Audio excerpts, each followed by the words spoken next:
Buon pomeriggio, benvenuti all'ippodromo Arcoveggio di Bologna.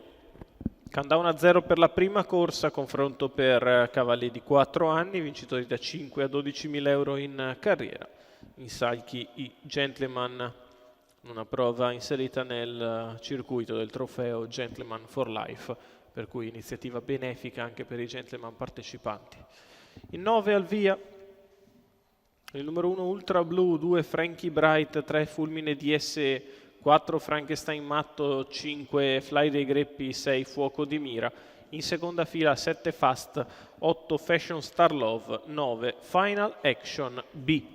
Macchina che inizia a prendere velocità, con cautela dalla seconda fila Final Action B, parte piano Fuoco di Mira. Si parte con i 3 preventivati attesi della fase iniziale che scattano. Ultra Blue che contiene Fulmine DSE, poi si accoda Fly dei Greppi, sbaglia Fast sbaglia anche Fulmine DSE e così Ultra Blue rimane al 3, comando. I due avversari sono finiti a tabellone dopo 200 metri. 14,7 lancio di Ultra Blue che ha preso la testa nei confronti di Fly dei Greppi.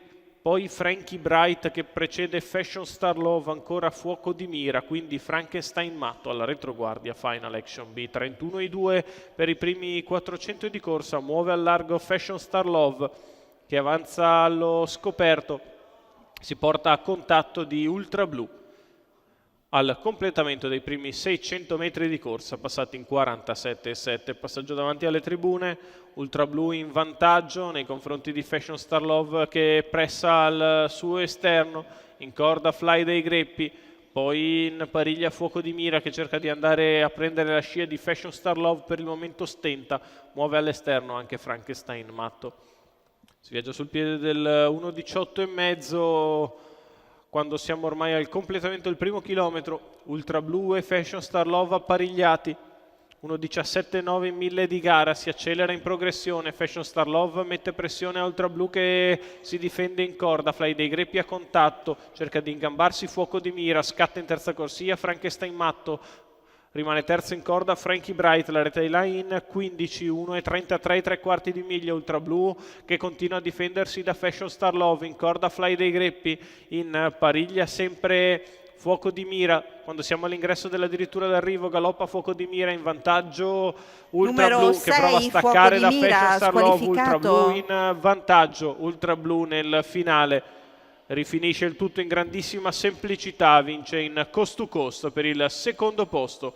Sono in linea Fashion Star Love che potrebbe essersi difesa da Fly dei Greppi. Successo di Ultra Blue, Lorenzo Pantarotto per Robert Gramüller, colori di Anna Furstenberger. Successo in coast to coast per la tedesca che porta a casa un bel successo, la figlia di Orlando Vici. Si impone nettamente, mentre per il secondo è molto stretta. La mia postazione sembrava Fashion Star Love, invece dal replay sono molto molto vicini i due, addirittura forse Fly dei Greppi di dentro potrebbe essere passata su Fashion Star Love. Vediamola ancora magari un'altra volta, se è stata buona la prima impressione oppure no. Successo di Ultra Blue per il secondo, molto molto vicini Fashion Star Love e Fly dei Greppi. Vediamola un'ultima volta. La prima impressione era stata per Fashion Star Love, Fly dei Greppi però ha recuperato all'interno. La vittoria del numero 1 Ultra Blue. Per il secondo posto andiamo a rivedere, stretta probabilmente, però la prima impressione era quella buona. Fashion Star Love dovrebbe essersi difesa da Fly dei Greppi.